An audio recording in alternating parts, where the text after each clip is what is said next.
Hello, Pennsylvania. Can you believe it? In 3 weeks, we start voting. Can you believe it's only a couple months away? August, September, essentially 4 months until another election is decided. After much consideration, sitting back, watching the provocateurs, watching the candidates, after much consideration in the last few days, the People's Network and Freedom Express have come to one simple conclusion.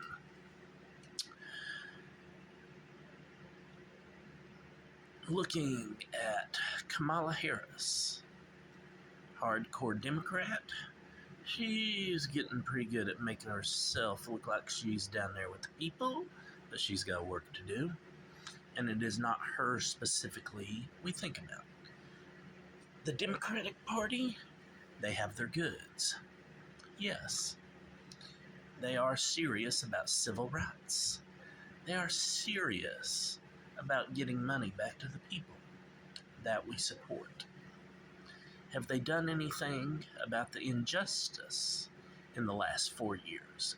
They've had 4 years. We've let them know. And we pull back long enough to let them process from time to time, but they know what's up, and they haven't done one single thing about it. And if you look at who's supporting them, sorry, Democrats, if you actually look at who wants them in office, it's the children of Epstein, and many, many more that are much worse and have nothing to do with Epstein.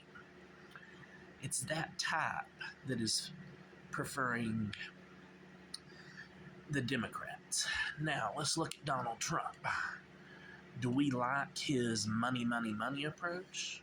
That seems to be the signal he's sending with the VP and with other traits. And considering to the last 4 years of his previous administration, he did nothing about the same thing. We don't like that.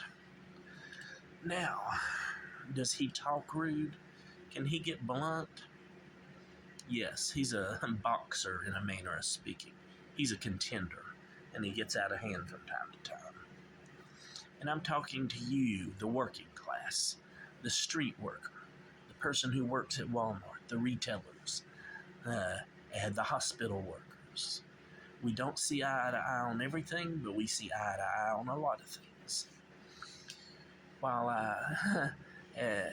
And that's the hospital workers. Hospital administration and some of their brass higher up, some of their staff, they tend to side with the covering up of the Epstein groups. But I'm talking to you who see what's going on, you who do your day-to-day job and stay away from those pukes. When I look at Trump, I just said what I do not like. We are not trying to hire a saint. We're not trying to hire Mr. Popular. We're not trying to elect, we, the Board of Directors, Pennsylvania. We are not trying to elect the Pope.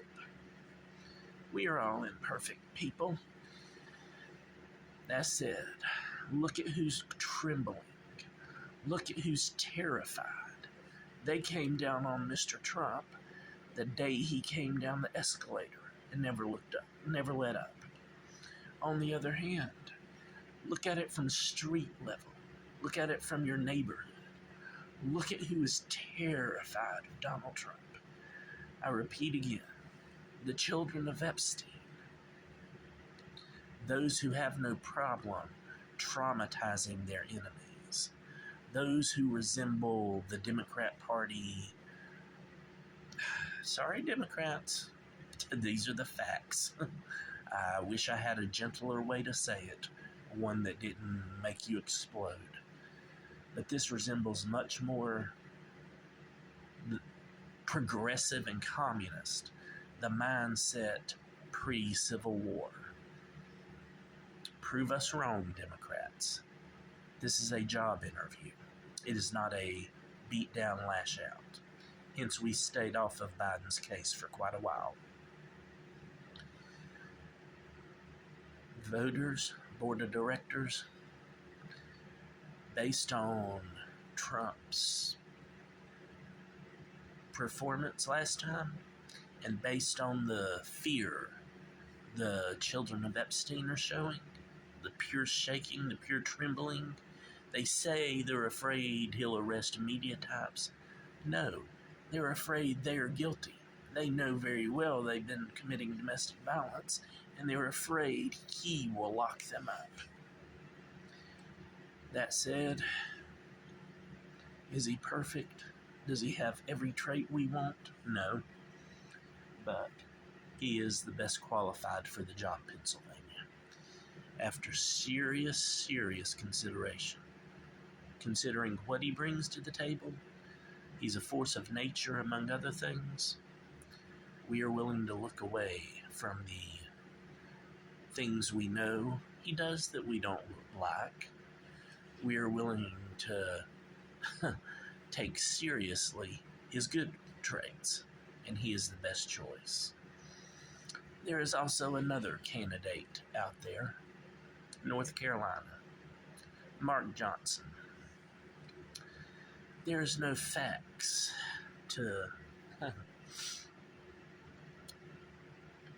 validate what's being said.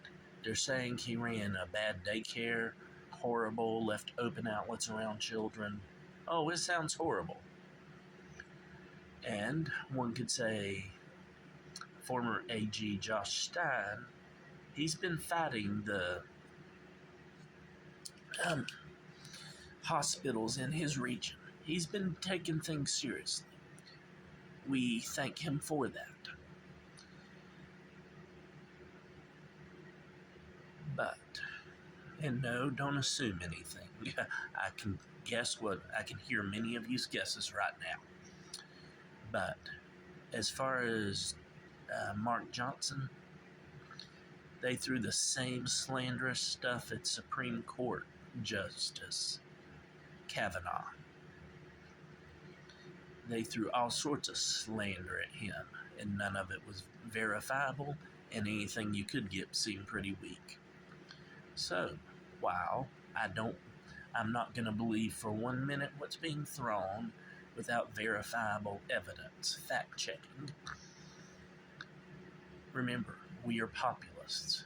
We are here on the facts, the issues, the people. That said, currently it looks like AG Josh Stein, based on job performance, is best for the job of governor of North Carolina. I'm pretty sure while he may not get the job done exactly as we want him to, he will move the ball forward. So, Pennsylvania and North Carolina, I hope this helps you make your decisions. We share the facts. We, the people, tell it like it is. We report, you vote. That's how it goes. We're not going to do the bullying, slandering, the provocating and scaring out of your lives that some do. We're going to give you the facts, we're going to give you the truth, and we're going to let you decide and you vote. Thank you. Thank you for listening.